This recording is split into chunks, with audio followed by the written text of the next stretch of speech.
Retour sur ce plateau. Merci à vous d'être restés fidèles et merci à ceux qui viennent de nous rejoindre pour la deuxième partie de Politicien, votre rendez-vous politique hebdomadaire. Ils sont des milliers de soldats à être déployés autour et dans le pôle avec un seul objectif, capturer le pasteur Ntoumi pour un retour au calme dans ce département du Congo. Pour évoquer justement la situation dans le pôle, m'ont rejoint M.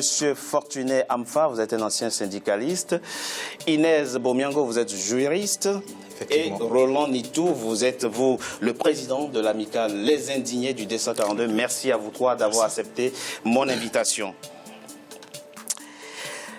La traque du pasteur Ntoumi s'apparente à une guerre à huis clos. La situation sécuritaire empêche les ONG de s'y rendre. Impossible donc de connaître le nombre exact de victimes. Mais quelle est aujourd'hui la situation réelle dans le pôle? Avant d'en parler avec mes invités, mesdames et messieurs, je vous propose de suivre ce reportage de Deva Panzo. Il est notre correspondant au Congo.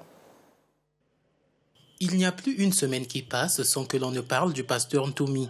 Accusé par le gouvernement d'être responsable d'attaques armées sur les civils et les agents de l'ordre, un mandat d'arrêt avait été délivré contre lui et 2 de ses complices. Les événements que nous avons connus le 4 avril 2016, il les a niés sur une grande chaîne de radio internationale. Et finalement, aujourd'hui, avec les faits qui se déroulent dans le pôle, nous l'avons suivi sur la même radio internationale où il a reconnu son implication et sa culpabilité puisqu'il dit les jeunes ont pris des armes pour contester le processus électoral.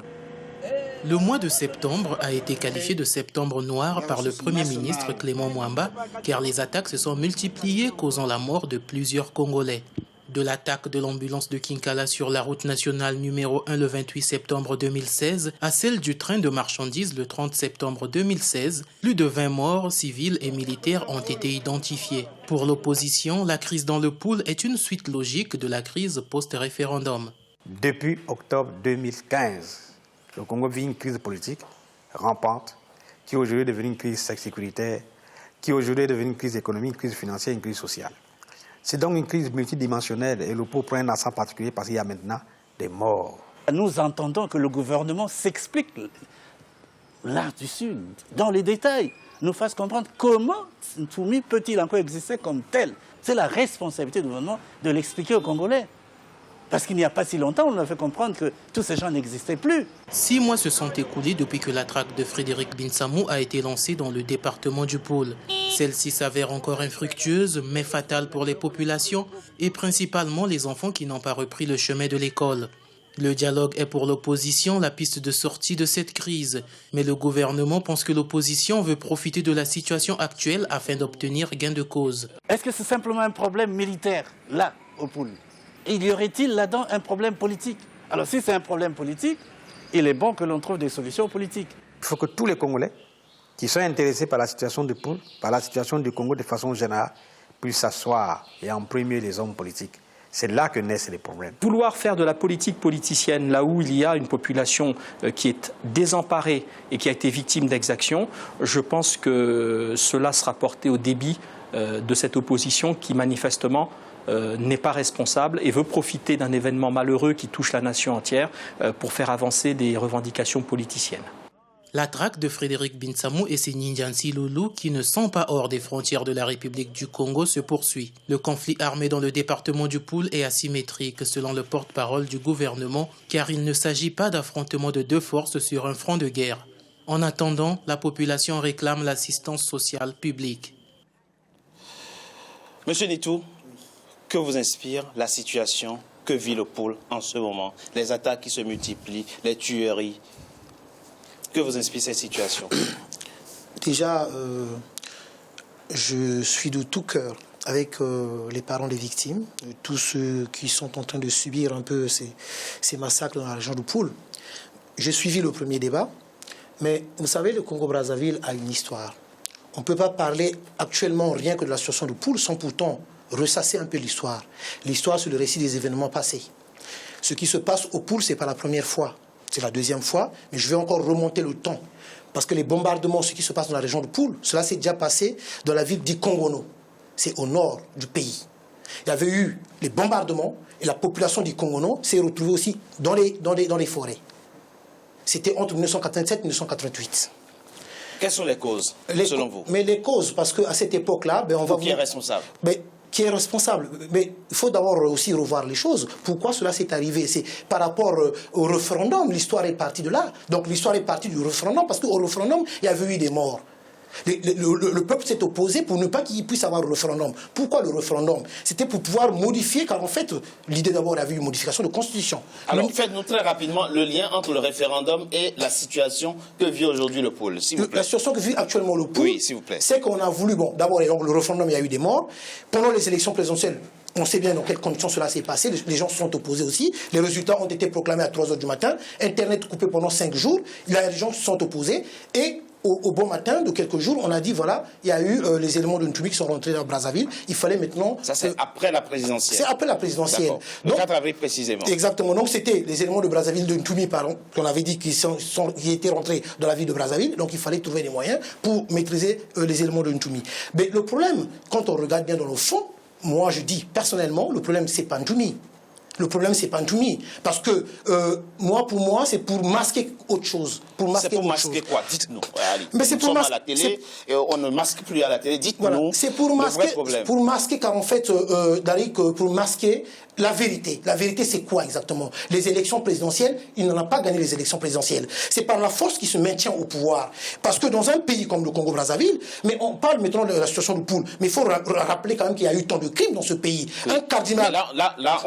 Là, on parle de la situation du pôle. De la situation du pôle. Oui, s'il vous plaît.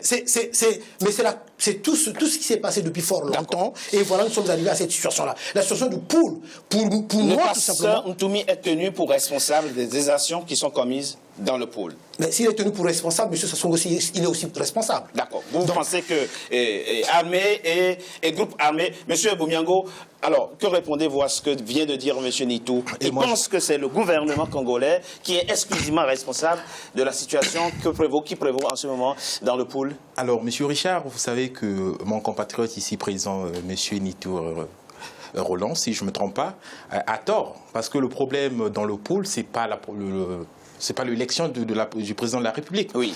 Le problème, c'est quoi? Monsieur Ntoumi, qui n'était ni candidat à l'élection présidentielle, qui n'était ni le soutien de quelqu'un, parce que lui-même, dans ses interviews, il dit que non, il revendique, comment on appelle, le départ de Sassou, et il dit que Sassou n'a pas gagné des élections. Et il dit encore... Effectivement, oui. Avant que vous ne poursuiviez, nous allons écouter un extrait d'une interview qu'il a accordé, que le pasteur Ntoumi a accordé à un de nos confrères, où il revient effectivement sur les circonstances dans lesquelles il est entré en cavale. On l'écoute. Pendant l'élection présidentielle anticipée, moi je suis de l'opposition, je suis allé soutenir les candidats de l'opposition parce que moi-même, je n'étais pas candidat à l'élection présidentielle. Et quand je suis arrivé à Brazzaville le jeudi 17 mars, le matin, j'étais à mon domicile, ils sont venus m'attaquer. Et j'ai dit, mais pourquoi tout cela? Le général Bouiti, qui est le commissaire central de la police de Brazzaville, est venu. Le colonel Olangue de la gendarmerie était venu. Et je leur ai posé la question, qu'est-ce qui ne va pas? Oh non, si vous êtes venus pour soutenir les candidats de l'opposition, mais vous ne pouvez pas circuler avec votre garde en uniforme. J'ai dit, mais ma garde dépend de l'état-major général. Et c'est l'état-major général qui devrait écrire officiellement à mon chef de la sécurité et pour que ma garde prenne les dispositions. Vous ne l'avez pas fait. Administrativement, vous êtes fautif. D'accord, j'ai pris acte. Si ce n'est que pour ça, donc vous devrez retirer vos engins. Malgré ça, ils n'ont pas retiré les engins, les blindés qu'ils avaient mis devant ma résidence. Je suis quand même allé au lieu du meeting, j'ai pris mon courage. Au retour du meeting, je voulais rentrer chez moi. Ils m'ont encore attaqué. C'était le jeudi 17 mars. Il y a eu 5 morts dans les rangs de mes militants, parce que je suis chef d'un parti politique. Nous avons gardé la tranquillité. Donc, voyez-vous, on m'attaque jeudi, vendredi, samedi et dimanche, c'était l'élection. Nous avons voté parce que nous avons voulu plaquer M. Sassou. Nous savions que, selon les sondages que nous avons faits, il ne devrait pas gagner cette élection. Effectivement, c'est ce qui fait, c'est fait. Monsieur Amfa, comment expliquer que le pasteur Ntoumi bénéficie même d'une garde qui dépend de l'état-major, alors qu'il n'est même pas candidat? Expliquez-nous un peu le dispositif. C'est bien ce qui vient de... Bon, je ne suis pas un agent de sécurité. Oui, je sais, mais bien entendu. Mais l'affaire Ntoumi et le gouvernement, à mon avis, c'est une affaire qui dépasse quand même mon entendement, parce que c'est un peu difficile quand même à expliquer pourquoi ne pas bénéficier d'une garde. Il a toujours travaillé comme membre du gouvernement aux côtés du président Sassou. En tant qu'ancien ministre, il a besoin d'une garde. D'accord. Alors, en ce moment... C'est à ce titre donc qu'il bénéficie d'une garde. Je rappelle effectivement qu'il est le délégué général chargé de la promotion des valeurs de la paix et de la réparation des séquelles de guerre, effectivement. Alors, ce qui fait mal, c'est qu'il y a des populations qui meurent. Monsieur Ntoumi, qui ne reconnaît pas l'autorité du président Sassou, ni en même temps son élection, les conditions de son élection, travaille toujours avec le président Sassou. Et chaque fois qu'il y a un événement, c'est dans le pool. Oui, mais c'est dans le pool. Non. Lorsqu'il est limogé du gouvernement, pendant qu'il est déjà en forêt. Donc, pendant ce temps, quand nous voyons les destructions massives qu'il y a, les véhicules incendiés. Donc, quelque part, vous pensez que c'est le gouvernement qui l'a fabriqué? Moi, à mon avis, c'est le gouvernement qui a préparé Ntoumi à devenir ce qu'il est, parce qu'il a toujours travaillé avec le gouvernement. Tout ce que nous allons raconter ici, ça va tomber sur la tête de qui? Les populations meurent, M. Ntoumi ne mourra pas. Voici la contradiction. Accordez-moi une minute. Oui, s'il vous plaît. Ce qui va se passer, c'est quoi? Le gouvernement appelle M. Ntoumi un terroriste. Vous savez ce que veut dire qu'un terroriste? Oui. Et le gouvernement dit... il ne peut pas négocier avec les terroristes. Mais Ntoumi dit qu'on peut négocier, il faut dialoguer. Or, de l'autre côté, le procureur de la République annonce qu'il faut amener M. Ntoumi vivant, il faut qu'il réponde devant les juridictions. Mais je me demande, comment un terroriste en forêt, armé avec tout son bataillon, puisse être ramené à la main comme ça? Mais alors, la question se pose effectivement, M. Bomiango, comment expliquer la difficulté pour l'armée congolaise de capturer le pasteur Ntoumi? Alors, on nous annonce le déploiement de quelques 5000 hommes dans le pool. Très bien, je voulais juste compléter avant de répondre à votre question. Très rapidement. Donc je disais tout à l'heure que les revendications de M. Ntoumi sont illégales et illégitimes, parce que lorsqu'on réclame un droit, il faudrait d'abord que ce droit-là puisse vous appartenir préalablement. Or, le droit que M. Ntoumi réclame, comme quoi leur élection aurait été volée. Or, lui n'était pas candidat. Donc, il ne peut pas réclamer ce droit, parce que ceux qui étaient censés réclamer ce droit... Très rapidement. Alors, la difficulté, la difficulté pour capturer M. Ntoumi, moi je pense que M. Ntoumi... C'est quelque chose que vous comprenez? Non, moi je comprends très bien. Je sais pourquoi on n'arrive pas à capturer M. Ntoumi. Vous savez pourquoi dites non? Oui, parce que déjà, la guerre se passe en forêt. Nous, on a des amis qui sont là-bas, qui sont dans la force publique, qui sont en train de traquer Ntoumi. Et ces amis-là, donc les militaires qui sont dans la force publique, ils ne sont pas bien équipés, ils ne sont pas bien entretenus par l'armée. Ils ne sont pas bien équipés? Non, ils ne sont pas bien équipés. Le pasteur Ntoumi et ses hommes sont mieux équipés ceux qui sont en train de traquer le pasteur Ntoumi ne sont pas bien équipés. Donc il y a un problème de moyens, il y a un problème de moyens. Si on avait donné à la force publique les moyens qu'il faut, depuis que cette histoire a commencé, on aurait déjà eu attrapé le pasteur Ntoumi. Mais qui a fabriqué M. Ntoumi? Mais mon compatriote vient de le dire, c'est bien M. Sassou Nguesso.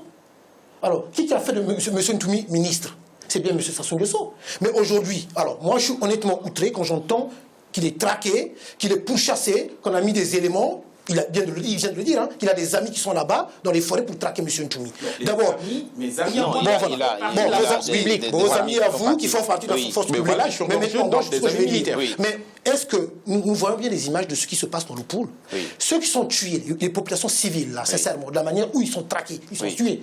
Là, ce n'est plus Ntoumi. Parce que ce qui se passe... Pourquoi vous dites ça? Qu'est-ce que vous en savez? Mais nous voyons les images, nous recevons les photos, nous voyons ce qui se passe, la manière où la population est perdue. Mais c'est les photos de la Côte d'Ivoire. Vous avez des preuves que c'est les photos de la Côte d'Ivoire? Bien sûr. Nous avons les familles. Nous avons les photos de la Somalie. Il n'y a pas de vraies photos. Donc, ce que je veux faire comprendre, c'est que M. Ntoumi, j'ai dit, je répète encore, que M. Ntoumi a été fabriqué par M. Sassou. D'accord, ça, on l'a compris. Le problème, c'est de savoir... Doit-il se rendre ou pas, selon vous? Mais d'abord, parce que de toute façon, il y a un mandat contre lui. Si je vois bien, j'avais suivi une fois, il avait demandé d'abord une médiation internationale. Il veut s'expliquer sur pas mal de choses. Moi, je crois que le gouvernement, enfin, disons, appelez-le le gouvernement, ils sont en train de mener une politique de pouvoir l'éliminer pour ne pas que ce dernier-là puisse parler. On ne reconnaît pas un gouvernement, on veut dialoguer avec ce gouvernement. À un moment donné, il faut arrêter. Il a bien dit. Non, mais je dis, comment il ne reconnaît pas ce gouvernement, il veut dialoguer avec ce gouvernement. Les éléments de l'opposition, dont il avait déjà eu des difficultés pour arriver à Brazzaville. C'est ce qu'il a évoqué tout à l'heure, ce que j'ai suivi. Donc, ça veut dire que M. Ntoumi... il veut une médiation internationale, dites-vous. Avec qui? Parce qu'il ne reconnaît pas ce gouvernement. Donc, il ne va pas se rendre. Il ne veut pas se rendre. D'accord, très bien. OK, pour l'instant. Monsieur Mamfa, comment envisagez-vous l'avenir proche? Alors, si j'ai parlé du pôle du gouvernement, ce qui se passe entre le gouvernement et M. Toumi. Oui, c'est vrai qu'il s'est engouffré dans votre brèche. Alors, effectivement, il ne faut pas qu'on exploite ça autrement, à d'autres fins. Je vais justement faire comprendre comment le gouvernement, avec tous les moyens dont il dispose, est limité à capturer M. Ntoumi. Et puis en plus, on l'appelle terroriste. Mais un terroriste, on ne peut pas l'attraper. Vous savez que la France aujourd'hui est en guerre en Syrie. Pourquoi? C'est contre Daesh, donc les terroristes. Donc un terroriste, comment l'attraper?